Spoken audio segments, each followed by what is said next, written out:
আসসালামু আলাইকুম, আপনারা সবাই কেমন আছেন? আপনাদের জন্য নিয়ে এলাম সুন্দর সুন্দর 3 পিস। আমার পরনে যেটা আছে এটা ব্লু কালার। এটার আরো কালার আছে, এটা ব্ল্যাক কালার, এটা রানী গোলাপি কালার, খুবই সুন্দর কালার। এটা পার্পল কালার, আমাদের আরো ডিজাইন আছে। এটা আমাদের আরো একটি ডিজাইন পেস্ট কালারের মধ্যে। এটা ইয়েলো কালার, খুবই সুন্দর একটা কালার।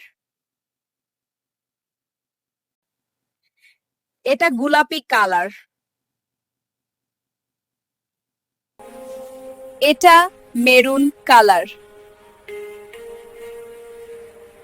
আমাদের অ্যাড্রেস গুলো অর্ডার করতে ইনবক্স করুন অথবা হোয়াটসঅ্যাপ করুন 017916066696 এ নাম্বারে। ভিডিওটা ভালো লাগলে লাইক কমেন্ট শেয়ার করে দেন। RS Techs, the new standard.